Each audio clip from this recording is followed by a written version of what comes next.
Hi everyone, Anthony Fantano here, internet's busiest music nerd, going to do a quick, simple, straightforward review of the new Glasser album, Interiors. Glasser is the musical project of producer, singer, songwriter Caren Mesirow. This is her second full-length album, her full-length debut, Ring, kind of a short LP, but still one of my favorites of that year. Brought together elements of electronic production and MIDI, and her really beautiful soaring vocals, and the style of just music underneath her vocals was really synthetic, but also very primal, very, I don't want to say basic or simple, but there was kind of this rudimentary old world feel to the grooves and just the pacing and the growth and the progression of the tracks that was kind of seductive, beautiful, hypnotizing, and something that just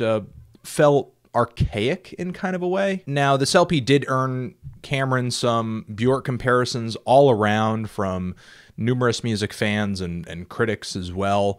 And while there was a really obvious influence there coming from the world of Björk, it didn't really get me down because I thought the songs were so catchy, the melodies were so good, and I thought this very rootsy, primal feel to some of the beats and the progressions of the songs had Glasser kind of in its own little camp, you know, like, oh, this is obviously an influence, but this is her style. This is something that she approaches songs with. This is something that if I heard it in one of her songs, I'd be like, oh, well, this is definitely a Glasser song. So I wasn't really down with the whole, like, make a Björk comparison, but sort of in a negative light kind of thing, because I was appreciating what Glasser was doing as a project on its own. And I wasn't even hoping, I was just assuming it was a sure thing that on Glasser's next full-length LP, not only would her influences diversify a little bit in her music, at least, because I know she's into artists like Laurie Anderson, who I also have a great love for her work,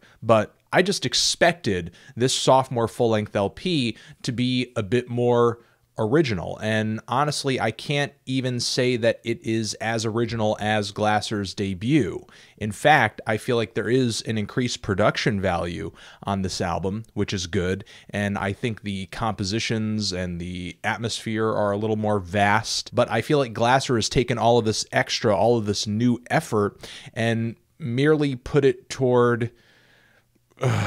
I don't even want to say it. This album just sounds like a Björk imitation. It just hurts to say, because I was like, oh, you know, I don't think she sounds that much like Björk to the point where I would cringe or think, okay, this just, all right. But honestly, everything from the fluttering, somewhat glitchy instrumentation in the background to the melodic phrasing and the vocals, there are so many songs on this album that don't even sound like a myriad of different places in Björk's ever-growing career.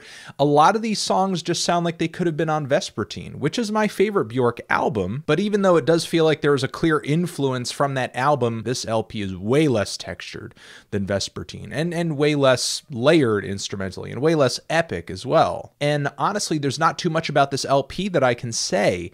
There are a few songs on here that remind me of a few of the songs on Ring, and I don't mind that. I think that's fine.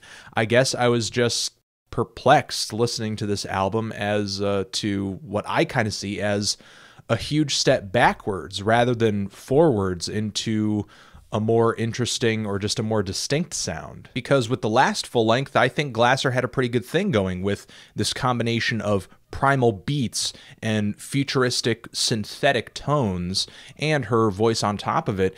It was something that I feel like had potential, and it seems like she, in a sense, has sort of scrapped that. And while I don't normally get automatically disappointed by some artist showcasing an influence from another artist, this is just one of those cases where the influence is so deafening, I just don't hear anything else. But if you've given this Glasser album a listen, what did you think of it? Did you love it? Hate it? Why?